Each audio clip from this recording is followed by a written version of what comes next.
Hey Panthers, and welcome to the Forest Fire. I'm Sarah. And I'm Brendan. The National Honor Society inducted 7 new members today, and we would like to congratulate them. Reporter DeQuan James caught up with them about the ceremony. Thanks, Brendan. I'm here with 2 new members of the National Honor Society, Emerald Todd and Ashley Ferguson. So, Emerald, what does it mean to be in the National Honor Society? A member has to have the standards of character, scholarship, service, and leadership. So it's a pretty big honor to be in it. All right. And Ashley, why did you want to be in the National Honor Society? Well, first, I'd be the first member in my family to be on it, and I wanted to do it for my mom because I promised her. All right. And how was the ceremony this morning? It was really good, very formal, good reception. All right. Congratulations to all the new National Honor Society members. Back to you in the studio. Thanks, DeQuan. Let's take a look at the inbox. If you have any slightly worn or new coats that you would like to donate to the Coats for the Cold, please see Zach Beatty. If you'd like to be featured in the baby picture Guess Who in the yearbook, please submit your baby pictures to Miss Whitney in Tech 3. Please have all pictures in by Monday, December 6th with your full name on the back. The FFA will meet today after school in Miss Met's room. We will be planning our Christmas party and discussing upcoming fundraisers. November 18th is CFHS NJROTC Night at Max and Irma's. 20% of your check will go to NJROTC. There is an FBLA meeting Thursday in Miss Gore's room, CO101. All members must attend. The Spanish Club will meet tomorrow, November 17th. Today is the deadline to sign up for the junior ring ceremony. See Miss Johnson in E103. Jostens will be in the cafeteria Wednesday during all lunches to accept final payments. All students enrolling in PACE courses for the spring semester need to be registered by Wednesday, November 17th. If you have questions, please see your counselor. Congratulations to the cast of Steel Magnolias, the completed in a one-act competition this weekend. Shelby Klimmers was awarded All-Star Cast Member. Congratulations. 2 weeks from today was a big day for the Republican Party as the House was taken over by the Republican Party and Nikki Haley was the first woman governor for the state of South Carolina. Megan Farley filed a report about the big election day. Election Day was held November 2nd. Teachers and students had the day off, but we decided to see the reasons why people vote. As Veteran Day approaches, we think about all the men and women that died for our freedom, giving us the right to vote. We went to find out why this was so important. It was founded on the principle that the government is by the people and for the people. So when people vote, they legitimize the government and that they let the government know what policies they do and do not support. I think it's important for young people to vote because the decisions that are made now are going to have an impact on them later in life, and even their kids and their kids' kids.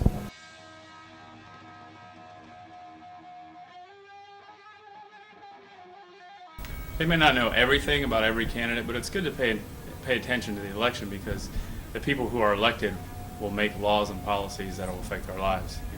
Whether it's on a state level with taxes or even a local level like school searches, the people that are elected are the ones that control what we do each day.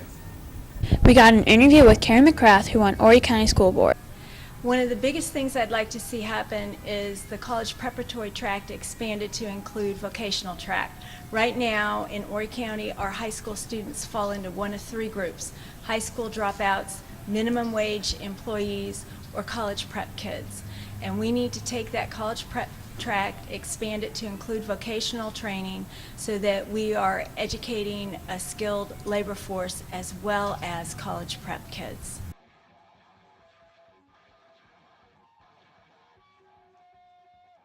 Mary. Poppins.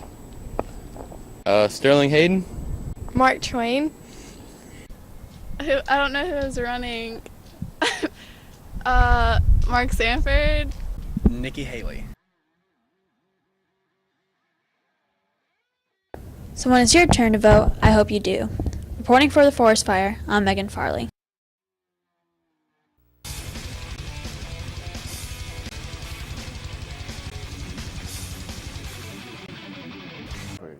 Hey guys, I'm Jasmine. I'm Chris. Let's take a look at the Forest Fire Sports Report.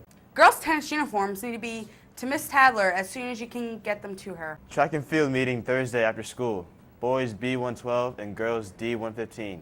Football players, there will be a meeting Thursday after school in the weight room. You better be there if you want to get down on the field. Now let's take it over to Brendan, who interviewed Jarrod Rickman after signing to Furman yesterday. What was the deciding factor for going to Furman? Really, it came down to about 2 or 3 schools, and when I looked at Furman, I really had a chance to make an impact as soon as I got there.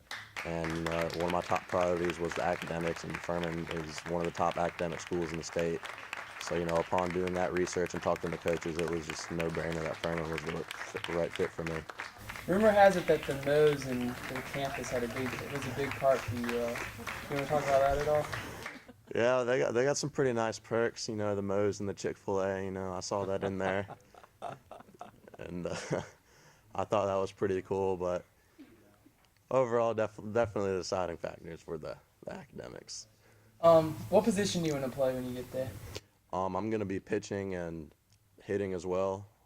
I will probably start off as a reliever, but I plan to transition my way into the role of closer.